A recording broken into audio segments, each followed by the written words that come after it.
नमस्ते दोस्तों। आज सुनिए कहानी। शीर्षक है ऊपर उठी हुई नाक। लेखिका हैं वरिष्ठ एवं सुप्रसिद्ध कथाकार दीपक शर्मा जी। प्रस्तुत है कहानी मेरी जुबानी। मैं हूँ सीमा सिंह। मेरी ट्वीट अपनी पूरी उड़ान नहीं भर रही, आवाज़ भी इसकी बीच में ही रुक रही है।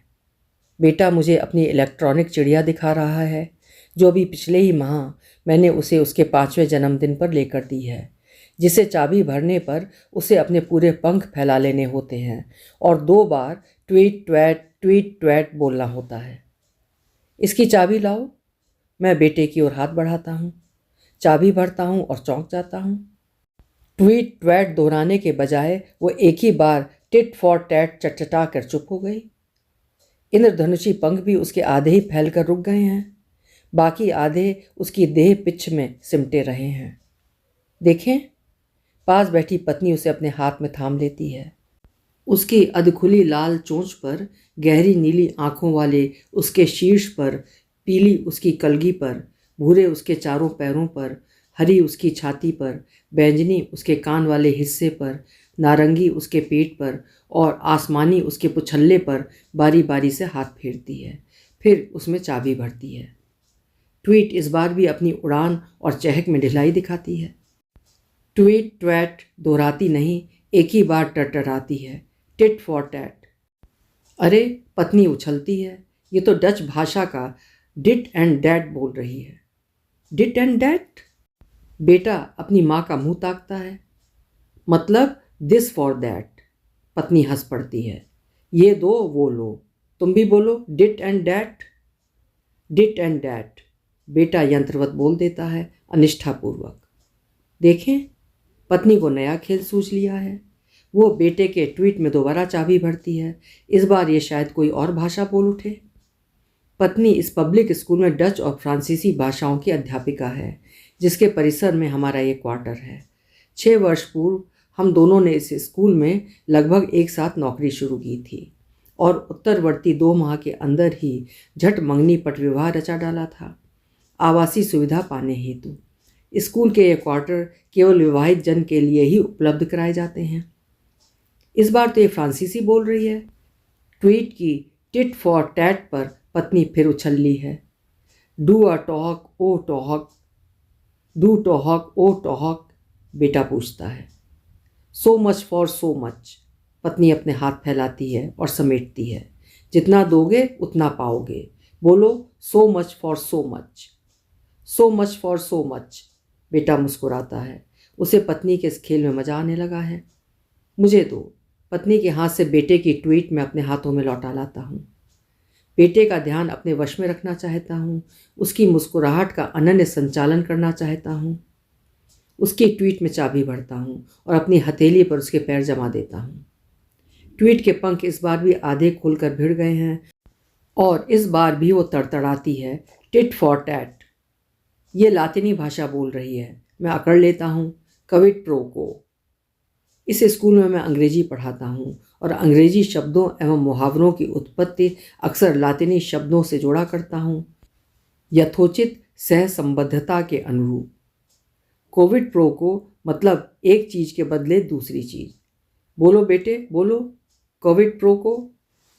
कोविड प्रो को, हंसकर बेटा मेरी गोद में आ बैठता है। कोविड प्रो को।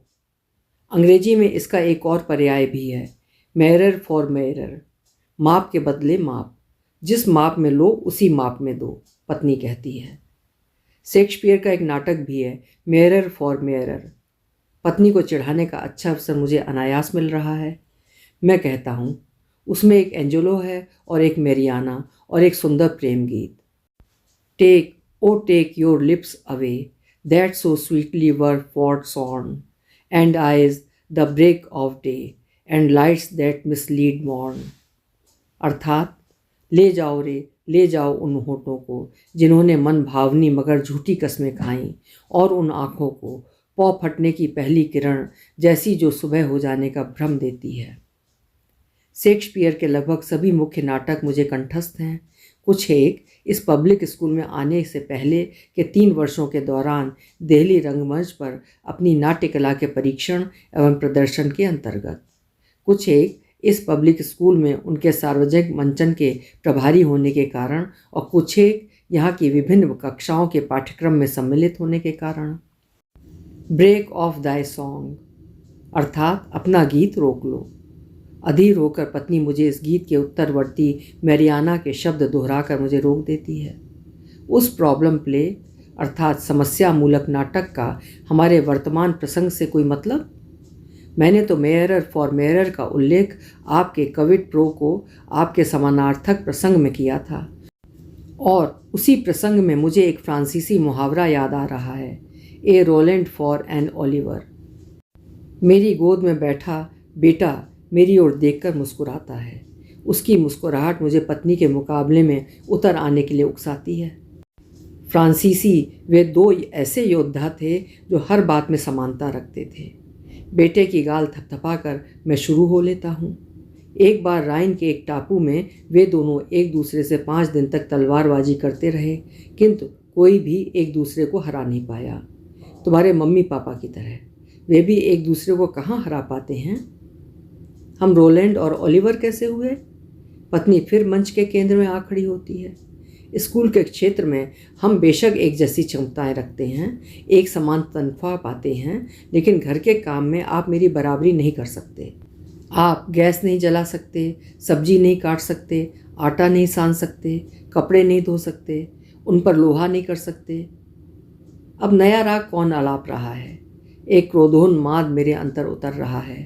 टेढ़े मेढ़े कौन बह रहा है? प्रसंग से कौन भटक रहा है? नाटकीय अंदाज में पत्नी मेरी हथेली से बेटे की ट्वीट उठाती है और उसमें चाबी भरकर बेटे को बीच वाली मेज पर आने का निमंत्रण देती है। देखें मेज पर पहुंचकर तुम्हारी ट्वीट क्या बोलती है। बेटा मेरी गोदी से उतर लेता है और अपनी माँ के पास जाकर खड़ा होता है। टिट फॉर टैट मेज से ट्वीट चीखती है। मेरा लहू अब उबल रहा है। टिप फॉर टैप पत्नी बेटे को एक हल्का टहुका देती है और हंसती है। अब तुम मुझे धक्का दो। टिप फॉर टैप मेरे झटके की जगह तुम्हारा झटका। बोलो tip for tap. Tip for tap बेटा हंसता है और अपनी माँ की टांगों से जा चिपकता है। उत्साह से भरकर पत्नी बेटे को मेरी बगल में ला बिठाती है और अपनी आँखों की पुतलियाँ फैलाकर अपने हाथ खोलकर बेटे के चेहरे पर ले जाती है। एन आई फॉर एन आई तुम मेरी आँख फोड़ोगे तो मैं तुम्हारी आँख फोड़ दूंगी। अ टूथ फॉर अ टूथ तुम मुझे चबाओगे तो मैं तुम्हें चबा जाऊंगी। अपना मुंह खोलकर पत्नी अपने दांत निकालती है और चिंघाड़ती है। उसकी चिंगाड़ में मैं एक ललकार सुन रहा हूँ, एक महाघोष। मैं बलवती हूँ, तुम्हें बराबर की टक्कर दे सकती हूँ, तुम्हारे हर जोड़ का तोड़ रखती हूँ। मेरे लहू मेरे अंदर चिंगारियाँ छोड़ता है ताबड़तोड़, और मेरे हाथ उठकर पत्नी के मुंह पर जा परसते हैं, जोरदार और ज़बरदस्त। ये क्या है? पत्नी चौंकती है, उसके मुंह से लहू टपकने लगा है। तुम्हारे नारेबाजी का जवाब, तुम्हारी बराबरी का हिसाब। बेटा रोने लगा है। पत्नी से उलझ रहे अपने हाथ में तत्काल रोक लेता हूँ और उन्हें बेटे की ओर ला बढ़ाता हूँ, विपरीत निश्चय के साथ। बेटे को अपनी बाहों के घेरे में लाकर चुमकारता हूँ, पुचकारता हूँ। तुम रो नहीं बच्चे, चलो मेरे साथ, तुम्हारी ट्वीट की दुकान पर चलते हैं। वहाँ दुकानदार इसकी मरम्मत कर देगा और ये ठीक हो जाएगी, और ये अपना चरचराना छोड़कर फिर से ट्वीट ट्वैट गाने लगेगी।